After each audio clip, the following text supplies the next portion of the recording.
Hello students, इस video lecture में हम देखने वाले हैं डाइपोल की तीसरी theory, behaviour of dipole in a uniform electric field. Dipole की तीसरी थियरी है। आगे हमने दो थियरी देख ली है। कौन सी दो थियरी देख ली डाइपोल की? डाइपोल की पहली जो थियरी थी वो थी electric field on axis of dipole, दूसरी थियरी थी electric field on equator of dipole, और तीसरी थियरी है कि अगर किसी डाइपोल को कोई यूनिफॉर्म इलेक्ट्रिक फील्ड के अंदर रख दिया जाए तो उस डाइपोल के ऊपर क्या इफेक्ट आएगी। क्या वो यहां से भागने लगेगी, क्या उड़ने लगेगी, क्या वो गोल घूमेगी, या कुछ भी नहीं होगा। क्या होने वाला है वो हमको यहां पे फाइंड करना है। ठीक है, उसके रिलेटेड थियरी है, सिंपल थियरी है। देखना क्या होता है, बात समझना जरा।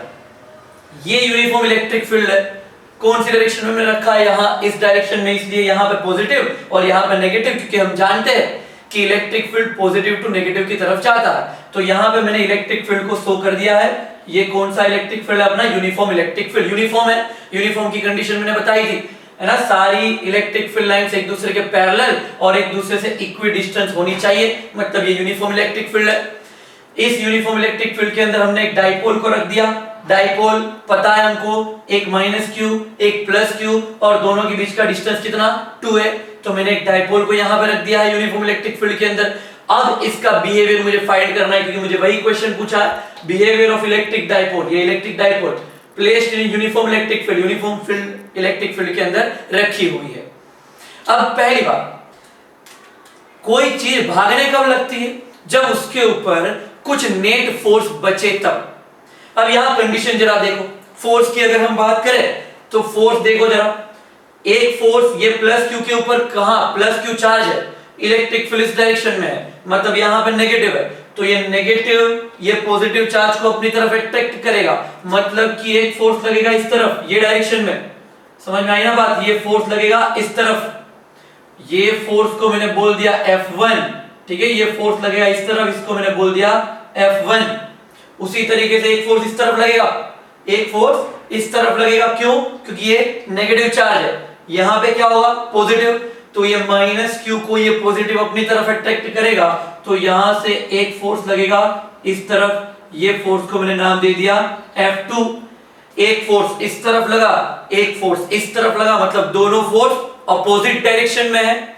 ये बात क्लियर? दूसरी बात, क्या ये दोनों फोर्स का मैग्नीट्यूड सेम है? बिल्कुल सेम है। क्यों? क्योंकि फोर्स का फॉर्मूला हमने देख लिया इलेक्ट्रिक फील्ड के फॉर्म में, क्या होता है? F is equal to QE। F is equal to QE, क्योंकि electric field E is equal to F by Q, तो F is equal to QE। मतलब पहले का फोर्स का magnitude F1 is equal to दूसरे फोर्स का magnitude F2। ये दोनों का मैग्नीट्यूड सेम होगा, सेम क्यों होगा? इन दोनों को कॉमन नाम हम दे देते हैं F। हर बार हमने यही काम किया, F1 is equal to F2 is equal to F। और ये कितना होगा? तो ये होगा Q into E जितना, क्योंकि ये भी चार्ज Q है, ये भी चार्ज Q है। इलेक्ट्रिक फील्ड तो यहां भी E है, यहां भी E है। क्यों? क्योंकि ये यूनिफॉर्म इलेक्ट्रिक फील्ड है, मतलब ये पॉजिटिव Q ये नेगेटिव Q। पर जब फोर्स के मैग्नीट्यूड की बात करते तो फोर्स का मैग्नीट्यूड सेम, किसके जितना? Q into E जितना। यहाँ Q by R स्क्वायर वाला कॉन्सेप्ट मत लाना, K Q and Q2 upon R square, वो कॉन्सेप्ट यहाँ नहीं आएगा, है ना। वो कॉन्सेप्ट सिर्फ पॉइंट चार्ज के लिए होता है, और यहाँ पे डाइपोल की बात हम कर रहे हैं। तो ये आ गया Q into E। क्लियर हो गया? अब क्या हुआ? F1 फोर्स है वो QE जितना है, वो किस तरफ लग रहा है? इस तरफ। F2 फोर्स है वो भी QE जितना है, वो लग रहा है इस तरफ। भाई ये वाला फोर्स और ये वाला फोर्स एक दूसरे को कैंसिल कर देंगे, इसका मतलब फाइनल फोर्स जो है वो कितना बचता है? 0 बचता है। इसलिए ना तो ये डाइपोल इस तरफ मूव होने वाली है, ना तो इस तरफ मूव होने वाली है, मतलब लीनियर मूवमेंट नहीं होने वाला। ये बात फिक्स हो गई, है ना। ये बात माइंड में रखनी है। ये थियरी जब सोल्व करते तब इसको लिखने की जरूरत नहीं है, पर ये समझना जरूरी है। अब इसके बाद क्या होता है? अब देखो यहां एक इंटरेस्टिंग कंडीशन 11th स्टैंडर्ड की, यहां दो फोर्स इक्वल मैग्नीट्यूड के लग रहा है, दोनों ऑपोजिट डायरेक्शन में लग रहा है, और दोनों के बीच में कुछ डिस्टेंस है, वो सेपरेट नहीं है, एक दूसरे के पैरेलल लग रहा है, और वो सेम पॉइंट पे नहीं है। सेम पॉइंट पे ना होने वाले, सेम डिस्टेंस, सेम पॉइंट पे ना होने वाले सेम फोर्स के जो मैग्नीट्यूड है वो क्या क्रिएट करते? कपल क्रिएट करते। 11th standard 7 chapter rotational motion के अंदर कपल का कॉन्सेप्ट देखा था। क्या था कपल का कॉन्सेप्ट? वो गाड़ी का हैंडल है ना, बाइक का हैंडल क्या होता है, हमको अगर बाइक घुमानी है तो क्या एक फोर्स यहां से लगाते हैं इस तरफ और एक यहां से लगाते हैं इस तरफ, क्या हुआ, ये दोनों ऑपोजिट डायरेक्शन के फोर्स पर सेम पॉइंट से नहीं लगे, यहां से नहीं लगे, समझ में आ रही है, यहां से नहीं लगाया हमने, एक यहां से लगा एक यहां से लगा, दोनों किसी डायरेक्शन में, क्या दोनों सेम डायरेक्शन में लगा रहे थे? नहीं, सेम डायरेक्शन में लगाएंगे तो हैंडल हाथ में आ जाएगा। तो क्या किया था हमने, एक को इस तरफ एक को इस तरफ, तो दो ऑपोजिट डायरेक्शन में लगने वाले फोर्स जो सेम पॉइंट से नहीं लग रहे थे वो क्या क्रिएट कर रहे थे, टॉर्क क्रिएट कर रहे थे, है ना। टॉर्क क्या करता है, कोई भी चीज को गोल घुमाने का काम करता है, तो यहां से टॉर्क क्रिएट होता, कपल वाला फॉर्म।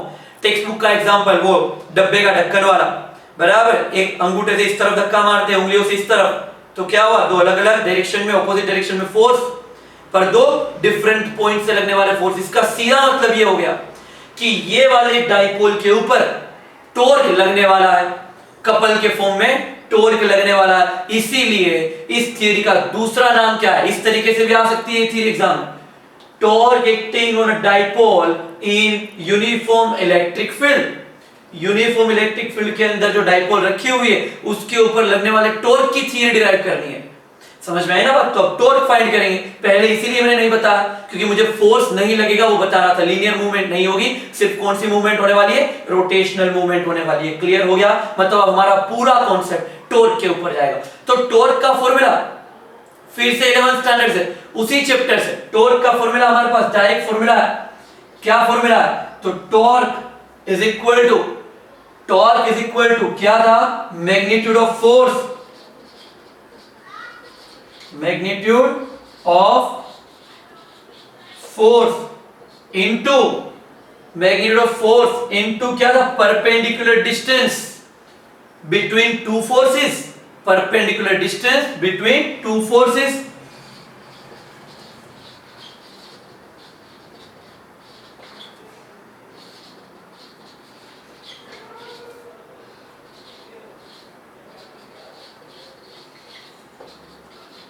टू फोर्सेस, समझ में आया? Magnitude of force into perpendicular distance between two forces, इसी को टॉर्क बोलते हैं हम, है ना। टॉर्क का फॉर्मूला ये मैग्नीट्यूड ऑफ फोर्स, कौन सी वाली थियरी, तो थियरी याद करो, वो जो एंगुलर मोमेंटम और टॉर्क दोनों सेम थियरी थी, वो सेम थियरी वाला कॉन्सेप्ट। क्लियर? तो मैग्नीट्यूड ऑफ फोर्स, तो torque is equal to magnitude of force. भाई फोर्स का मैग्नीट्यूड किसके जितना है, क्यू जितना, ये तो पता ही है, ये मैग्नीट्यूड, तो मैग्नीट्यूड ऑफ फोर्स कितना है, क्यू इनटू ई जितना, और साथ ही ये क्या आएगा, perpendicular distance between two forces, perpendicular distance between two forces bracket में रखता हूं, ठीक है, QE into perpendicular distance between two forces. Perpendicular distance, भाई एक फोर्स इस तरफ है, एक फोर्स इस तरफ है, ये दोनों फोर्स के बीच का परपेंडिकुलर डिस्टेंस क्या होता है, समझो, एक फोर्स इस तरफ है, एक फोर्स इस तरफ है, तो इनके बीच का परपेंडिकुलर डिस्टेंस क्या हुआ, तो यहां से यहां तक का परपेंडिकुलर डिस्टेंस, मतलब कौन सा, ये वाला। क्लियर? ये परपेंडिकुलर डिस्टेंस, तो यहां परपेंडिकुलर डिस्टेंस क्या हुआ, एक फोर्स इस तरफ, एक फोर्स की लाइन ऑफ एक्शन इस तरफ, तो यहां से परपेंडिकुलर डिस्टेंस मतलब मुझे ये लाइन ड्रॉ करनी पड़ेगी, मतलब ये हुआ परपेंडिकुलर डिस्टेंस।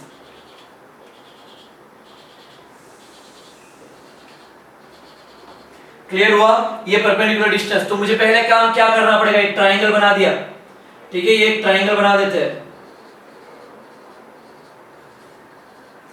ये एक ट्राइंगल बन गया, उसको नाम दे देते हैं, क्या नाम दे देते हैं, इस पॉइंट को हमने बोला A, इसको बोला B, ये पॉइंट को बोला B, और इस पॉइंट को बोल देते हैं C, ठीक है, ये हुआ A, B और C, इस पॉइंट को बोल दिया हमने C।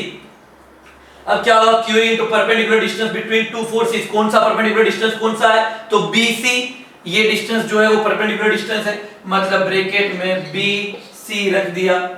समझ में आ गई बात? ये torque is equal to QE into BC। अब क्या करना है हमको, अब हमें देखना है कि एग्जैक्टली ये डिस्टेंस कितना होता है, ये डिस्टेंस कितना होता है वो हमें फाइंड करना है। अब यहां पे मैंने एंगल थीटा बना दिया, ठीक है, ये एंगल थीटा बना दिया, क्यों यही एंगल थीटा बनाया मैंने, इसका क्या रीजन, भाई जरा देखो, एंगल किसके बीच में बनाया, मैंने बनाया है इलेक्ट्रिक फील्ड और डाइपोल मोमेंट के बीच में बनाया है। डाइपोल की थियरी डाइपोल मोमेंट के बिना अधूरी रहेगी।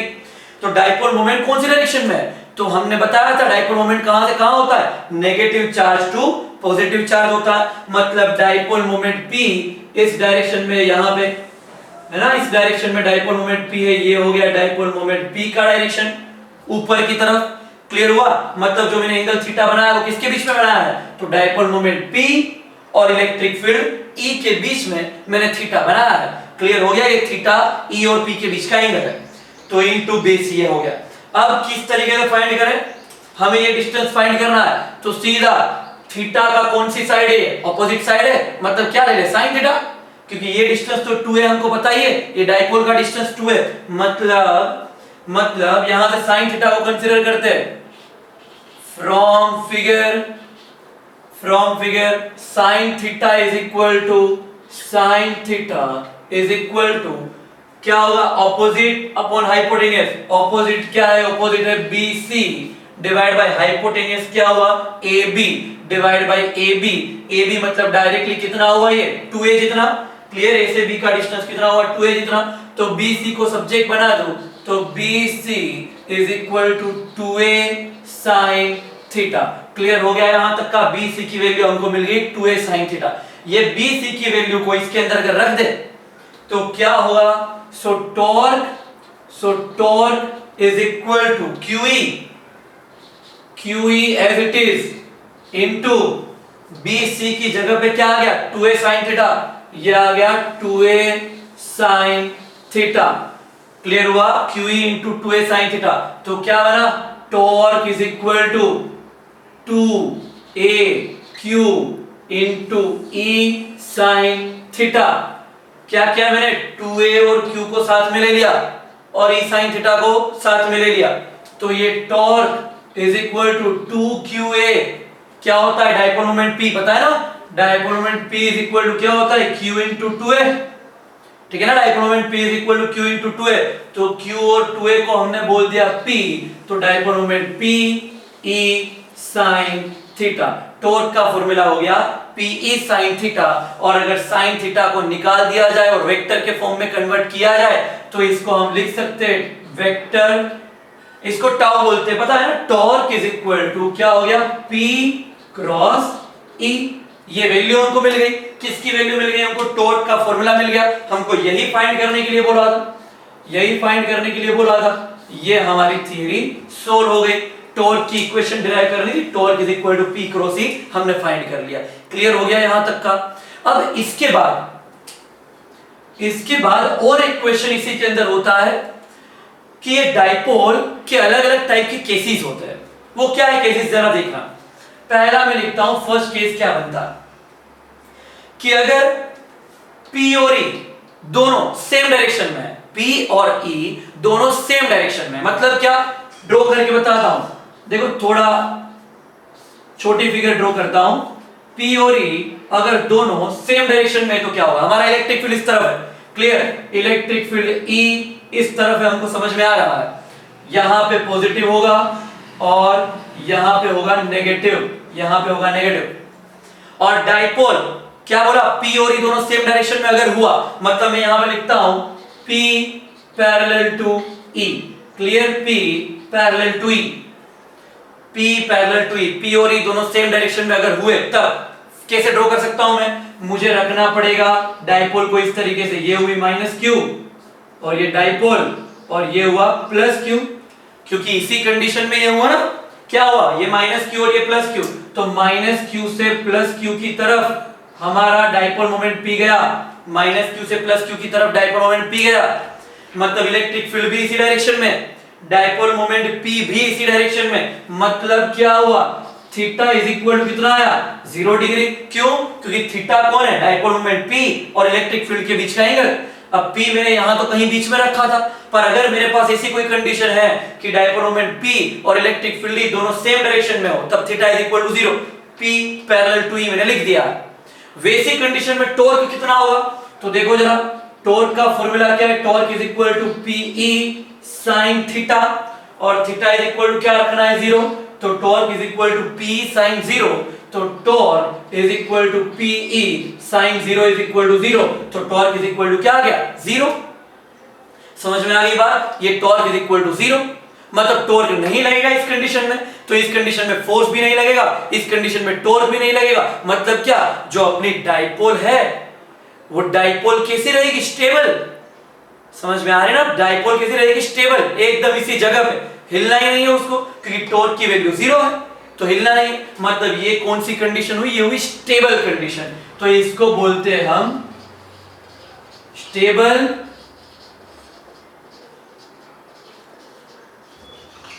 इक्विलिब्रियम। समझ में आ रही बात, इस कंडीशन को हम बोलते हैं स्टेबल इक्विलिब्रियम कंडीशन। क्लियर। फिर उसके बाद स्टेबल इक्विलिब्रियम, इक्विलिब्रियम है, अपनी जगह से हिलती नहीं है वो, इसलिए वो इक्विलिब्रियम कंडीशन में है और वो स्टेबल भी है, कोई प्रॉब्लम नहीं, आराम से सालों साल तक वो ऐसे रह सकती है। इसके बाद सेकंड इक्वेशन, सेकंड केस, दूसरा केस, कि अगर ये हमारी इलेक्ट्रिक डाइपोल, यहां पे ये पॉजिटिव और इस तरफ है नेगेटिव।